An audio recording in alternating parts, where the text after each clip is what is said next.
Good morning, and as always, lovely to be back in this beautiful hall.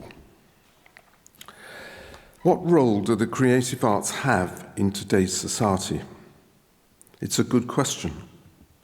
For as the world is ravaged by climate change, COVID, and war, surely there must be more pressing issues to worry about than the arts. Instead, I believe that the role of the arts has never been more crucial or more significant. Let's examine the facts.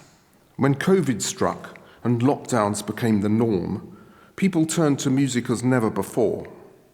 All over the world, radio stations and streaming services reported vastly increased numbers of listeners to music, and especially to classical music.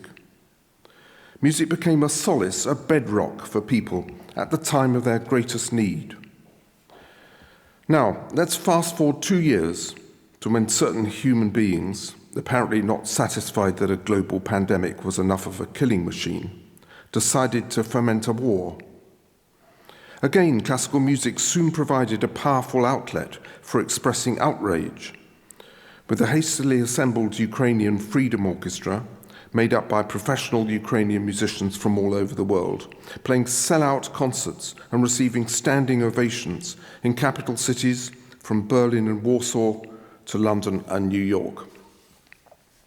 In his program note for the tour, Ukraine's President Zelensky wrote, "Artistic resistance to the Russian invasion is one of the most important, because the seizure of territories begins with the seizure of people's minds and hearts." But Zelensky's emphasis that the arts are only one important way of demonstrating resistance is also significant, because the question of whether one vast subject like the arts or science or sport is more important than another is a stale and sterile argument, especially when it's applied to the subjects that adults are deciding to teach our children at school. And sadly, these so-called grown-up debates often seem far more interested in point scoring than in showing any genuine concern for the needs of our children. It is patently obvious that young people need access to the widest possible range of subjects and activities in order for them to be equipped to make their own decisions as to how they want to spend the rest of their working lives. Yet such a basic educational aspiration for our children wasn't always the utopia it appears to be now. Some 60 years ago, way before the current crop of UK politicians started jabbering on about levelling up, I entered the Royal College of Music's junior department as a 10-year-old. Almost every student in the building came from a state school. But today, as a direct result of years of the steady downgrading of music education in our schools, shamefully, the opposite is the case. When it comes to the place of the arts in many countries' education systems, I completely empathise with Greta Thunberg's infamous blah, blah, blah speech about climate change. Endless words, endless initiatives, but so little action. Yet so many times I've witnessed the extraordinary transformative power of the arts.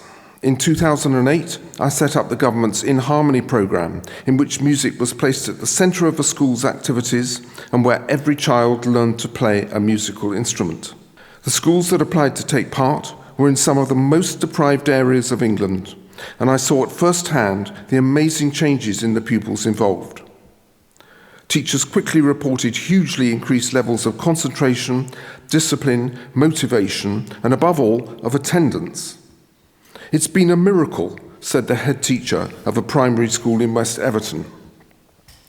On Lambeth's Lansdowne Green estate, the head teacher announced, "The change in our pupils has been unbelievable. We cannot afford to let this go." And very soon, some of the participating schools that had been placed in special measures have become outstanding.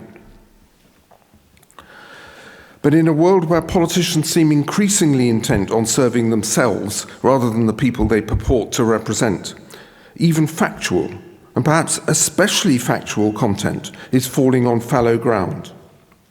The arts, sports and sciences, they all have their essential roles to play.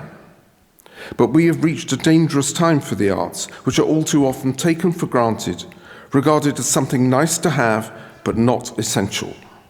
This is a nonsensical point of view, as in monetary terms alone, the arts are indeed essential to the UK's economy. In 2019, the last year for which figures are available, the cultural industries added an extraordinary £34.6 billion to the UK economy. Yet I believe the true value of the arts lies in what they can show us and how they can inspire us.